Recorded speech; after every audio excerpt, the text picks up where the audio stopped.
Hi, I'm Kona Cat, and today I'm going to show you how to set up and play Aggretsuko. It's a 3 to 6 player game, runs about 30 minutes for ages 10 and up. I am ready to get into our awesome death metal karaoke Red Panda funness, so let me get into this and I'll show you how to play. This is everything you'll find in the box. Here we have all of our playing cards. There are 4 suits. There are skulls, microphones, lightning bolts, bottles, and 6 suitless cards ranked from 11 to 13. Here we have 6 double-sided rage tokens here. This side is the polite side, and when we flip it over, we have the rage side. And here we have our rule book, and that is everything in the box. Setup is really simple. Each player will take a rage token and have the polite side face up. We will shuffle all of the cards and deal out 13 cards to each player, and then give a reference card to each player that's playing. Now, the last player who had to stay late to finish their work is the first lead player, or you can choose your lead player randomly.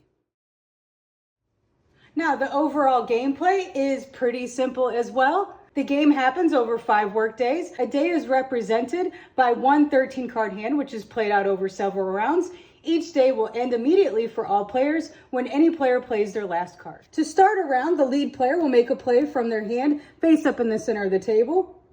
So they would play a card from their hand out here, and then players will take turns in clockwise order from the lead, choosing to make a play in the center of the table or to pass.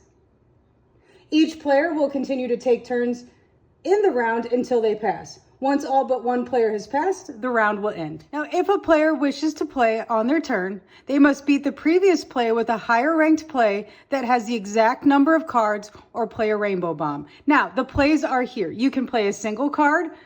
You can play a pair, which is 2 cards of the same rank in any suits. You can play a triple. That's 3 cards of the same rank in any suits.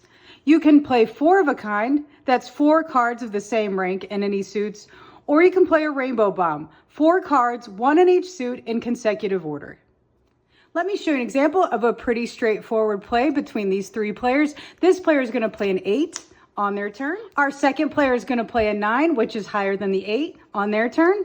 And our third player is going to play a 10 on their turn. A rainbow bomb is a special type of play that will beat any normal play regardless of the type of play, the number of cards, or the rank of the cards played previously. A rainbow bomb is 4 cards, 1 of each different suit with consecutive numbers. So here we have a 9, 8, 7, 6 in all of the suits, and we would play that like so. The only way to beat a rainbow bomb is by playing a higher rainbow bomb. So the highest number card of the play will determine the rank. So in order to beat this rainbow bomb, the next player would need a rainbow bomb with the highest number being at least 10. If our next player had a 10, 9, 8, 7 rainbow bomb, they would be able to play this because our highest number beats that 9 there, and we could play that there. Now, there are 5 card plays that can be played. We have a straight, a flush, a full house, a straight flush, and 5 of a kind. And as you can see on our reference sheet, it does say it's ranked worst to best, so a straight is the lowest. If you can play a flush on top of a straight, a full house on top of a flush, a straight flush on top of a full house, and a 5 of a kind on top of a straight flush. Now, again, if you were to play a straight on top of the straight, the highest number of that straight is the ranking number for that play. So the next straight played would have to have higher number than the highest number before. Now, there are 6 suitless cards here, all in black. These cards cannot be used for flushes, straight flushes, or rainbow bombs. Now, if a player chooses not to play or cannot play, they can pass and may not play again until the current round is finished. However, once per day when a player passes, if their rage token is on its polite side, they may choose to rage. To rage, a player will flip their token over, place it on a previous card in the round that does not have a rage token on it. So they are going to take this card, put it on this 10 here. And at the end of the round, they take that card into their hand and take their rage token back. The end of the round ends when all players but one have passed. Here we have 2 players that have passed and placed their rage tokens. The players who raged will take their token back and it will stay flipped until the end of the day. And they will take the card they raged into their hand here. This player also raged. They will take their token back, add this card to their hand here, and the remaining cards played out here will be placed into a discard pile. The workday or hand will end immediately when a player plays their last card. So this player will play this here.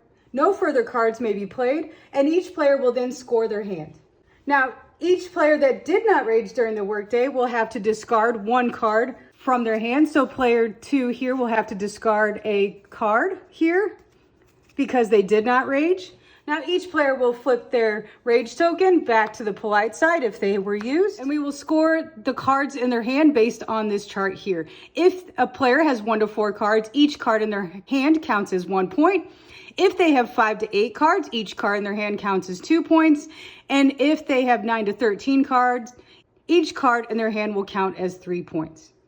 After scoring, we will take all of the cards back into the deck, shuffle everything up, deal a new hand of 13 cards to each player, and then the player with the highest total score becomes the next lead player. In case of a tie, each player will draw a card from the deck, and the player with the highest card will lead. Repeat if necessary if we keep tying until we have a lead chosen. Now, after 5 days of playing, the week is over and the player with the lowest score wins. In the case of a tie, the tied player who scored the lowest on the final day wins. If there is still a tie, play an extra hand and compare all players' scores again. There are some advanced rules offered here. At the beginning of each day, after looking at their hand, the lead player can choose clockwise or counterclockwise. Then each player will simultaneously choose a single card in their hand and pass it face down to the player in that direction. And that's everything I can show you on how to set up and play Aggretsuko. I'll see you next time for the next game. Bye!